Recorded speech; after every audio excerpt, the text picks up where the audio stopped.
এবার যুক্তরাষ্ট্র থেকে আন্তর্জাতিক কায়দায় হাসিনাকে বিচারের নির্দেশনা দিলেন। এদিকে ভারতের মোদী সরকার ভয়ে বাংলাদেশে পাঠিয়ে দিচ্ছে হাসিনাকে।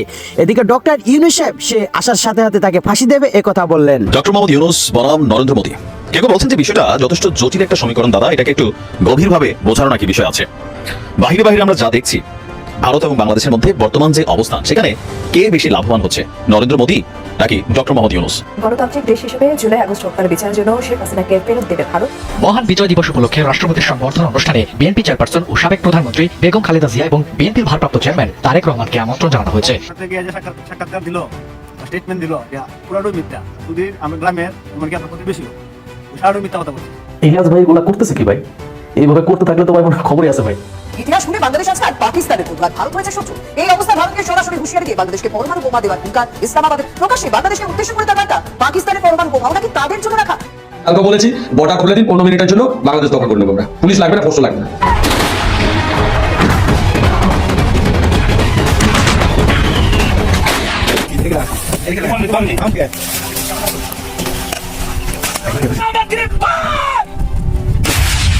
সীমান্তে দ্রুত ছুটছে সেনাবাহিনী, পুরো কন্ট্রোল পেয়ে গেছে তারা। সীমান্ত এলাকায় পরিস্থিতি একেবারেই কঠিন হয়ে দাঁড়িয়েছে। বাপের উপরেও যে বাপ থাকে, ভারতীয়রা তা ভুলে গিয়েছিল। ছাত্র জনতার নতুন বাংলাদেশকে দখল করে নেওয়ার হুমকি দিয়ে আসছিল ভারত। তাদের ধারণা ছিল অভ্যুত্থানের পর অস্থিতিশীল বাংলাদেশকে হুমকি দিলে ভয় পাবে। হুমকিতে কাজ না হলে বাংলাদেশের কিছু অংশ দখল করে নেওয়ার পরিকল্পনা ছিল ভারতের। জানিয়ে দেবো এই মাত্র হাতে থাকা সর্বশেষ আপডেট খবর। দর্শক এত সময় শুনছিলেন সংবাদ শিরোনাম, এবার থাকছে বিস্তারিত। তার আগে ছোট্ট একটা রিকোয়েস্ট করতেছে আপনাদেরকে, যারা এই ধরনের নিউজ লাইভ দেখতে ভালোবাসেন, দেরি না করে এই চ্যানেলটি সাবস্ক্রাইব করে বেল আইকনটি অল করে দেবেন। তাহলে দেশের সকল আপডেট খবর, রাজনৈতিক খবরগুলো সবার আগে এক ভিডিওর মাধ্যমে আপনি পেয়ে যাবেন। প্রিয় দর্শক, শুরুতে যে অংশগুলো শুনেছেন শুনে কিন্তু বুঝতে পেরেছেন আজকে নিউজটা কতটা গুরুত্বপূর্ণ হতে চলেছে। তাই আমরা বেশি সময় নষ্ট করতে চাচ্ছি না, চলুন লাইক দিয়ে একের পর এক ধারাবাহিকভাবে আজকের সকল আপডেট খবরগুলো দেখতে থাকি। ডক্টর মোহাম্মদ ইউনূস বনাম নরেন্দ্র মোদী কেউ বলছেন যে বিষয়টা যথেষ্ট জটিল একটা সমীকরণ দাদা, এটাকে একটু গভীরভাবে বোঝানো নাকি বিষয় আছে। বাহিরে বাহিরে আমরা যা দেখছি ভারত এবং বাংলাদেশের মধ্যে বর্তমান যে অবস্থান, সেখানে কে বেশি লাভবান হচ্ছে, নরেন্দ্র মোদী নাকি ডক্টর মোহাম্মদ ইউনূস? রাষ্ট্রের কথা বাদ, বাংলাদেশ নাকি ভারত, আমরা ওই প্রসঙ্গে যাচ্ছি না। ডক্টর মোহাম্মদ ইউনূস নাকি নরেন্দ্র মোদী? আমাদের ডক্টর মোহাম্মদ ইউনূস তিনার কিন্তু কপাল খুলে দিয়েছে ভারতের সাথে এই চলমান অসহিষ্ণু সম্পর্ক।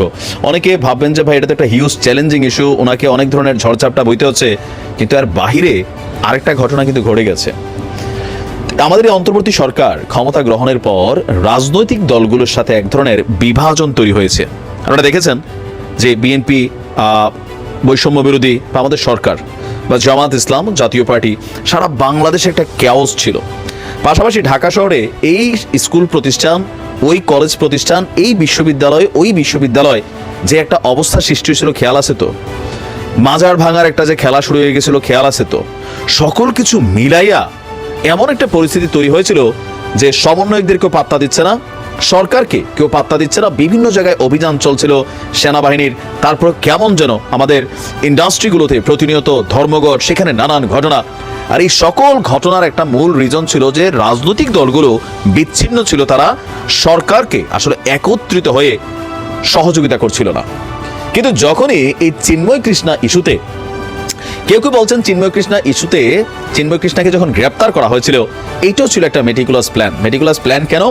ওই মুহূর্তে তাকে এই মামলাটা নিয়ে গ্রেপ্তার করার কোনো কারণ ছিল না, তারপরে গ্রেপ্তার করা হয়েছে। তো গ্রেপ্তারের ফলে কি ঘটলো? আমাদের সনাতনীরা একটা অবস্থান নিল, আর এই অবস্থান সাথে সাথে ভারত চলে গেল। এমনকি ওই জায়গা থেকে শুরু করে আজকের দিনে ভারত বাংলাদেশের গত 53 বছরের যেই সহিষ্ণু সম্পর্ক ছিল, সেটা অসহিষ্ণু হয়ে গেছে। ভারতের রাজনৈতিক দলগুলো একত্রিত হয়ে বাংলাদেশকে হুমকি দিচ্ছে। আর ডক্টর ইউনূস তিনি করলেন কি? জাতীয় ঐক্য গড়ার জন্য যে চেষ্টাটা চালিয়েছিলেন এত দিন ধরে, যেটাতে তিনি ব্যর্থ হয়েছিলেন, কিন্তু ভারতের এই ইস্যুতে ধর্মীয় গোষ্ঠীগুলোকে বলেন, রাজনৈতিক গোষ্ঠীগুলোকে বলেন, ছাত্রদের গোষ্ঠীকে বলেন, একটা প্ল্যাটফর্মে কিন্তু নিয়ে আসছে।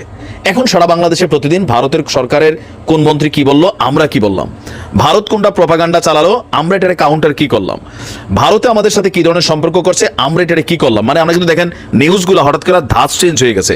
আর এই সকল ধাঁচের মধ্যে যেই জিনিসটা সরকারের জন্য পজিটিভ হয়েছে, রাজনৈতিক দলগুলোর যে একটা চাপ ছিল, দেশে যে অস্থিতিশীল একটা পরিস্থিতি বা পরিবেশ ছিল, যেখানে আইন শৃঙ্খলা বাহিনী ফাংশন করতে পারছিল না, প্রত্যেকটা জায়গায় একটা ব্যর্থতা এসেছিল।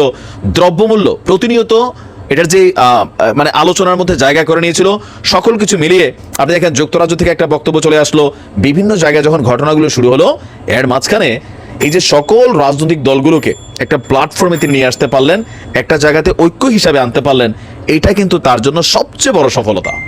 অনেকটা বিন্দাস তিনি দিন কাটাচ্ছেন, চেহারার মধ্যে অনেকটা হাসি ফিরে এসেছে। মাঝখানে তেনারা দেখলে মনে হয়তো টেনশনে আছে, আতঙ্কে আছে, ভয়ে আছে, নতুন করে একটা জায়গায় বসছে। অনেক রাজনৈতিক ইস্যুগুলো এখানে বোঝার না বোঝার বিষয় ছিল, বাট দিন শেষে সব কিছুকে ছাপিয়ে যখন এই ঘটনাটা ঘটলো, তখন সারা বাংলাদেশ আমরা এক হয়ে গেলাম। আর এই সারা বাংলাদেশ এক হওয়াতে বাংলাদেশের উপকার হয়েছে, তবে সবচেয়ে বেশি উপকারটা হয়েছে ডক্টর মোহাম্মদ ইউনূসের, আর মাইনাস হয়েছে মোদির সাথে বাংলাদেশের সম্পর্ক বা ভারতের সাথেও বাংলাদেশের সম্পর্কে কিন্তু একটা নেগেটিভ পজিটিভ আছে। তবে ইন্টারনালি রাষ্ট্র টু রাষ্ট্র ব্যবসা বাণিজ্য লেনদেন চুক্তি এগুলো কিন্তু সব ঠিকই আছে, এগুলো কিন্তু কোনোটা বন্ধ হয় না। আলোচনা আছে, বিভিন্ন জায়গায় সমালোচনা আছে, কিন্তু সব ঠিক আছে। সো ডক্টর মোহাম্মদ ইউনূসের এটা একটা সুন্দর পরিকল্পনা ছিল, বা ওনার কপাল ভালো যে এরকম একটা সিচুয়েশন ঘটছিল। প্রিয় দেশবাসী, আপনারা যে যেখান থেকে ভিডিওটি শুরু থেকে শেষ পর্যন্ত দেখেছেন, আপনাদেরকে অসংখ্য ধন্যবাদ জানাই। দর্শক, আপনাদেরকে আরেকটা রিকোয়েস্ট করতে চাই, যারা এই ধরনের নিউজ ল্যাব দেখতে পছন্দ করেন, দেরি না করে এই চ্যানেলটি সাবস্ক্রাইব করে বেল আইকনটি অল করে দেবেন, তাহলে দেশের সকল আপডেট খবর এবং রাজনৈতিক খবর সবার আগে এক ভিডিওর মাধ্যমে দেখতে পারবেন। তাহলে দর্শক শ্রোতা সবাই ভালো থাকবেন, সুস্থ থাকবেন, দেখা হবে পরবর্তী নেক্সট কোনো নিউজ অথবা দেশের কোনো আপডেট খবর নিয়ে। আসসালামু আলাইকুম।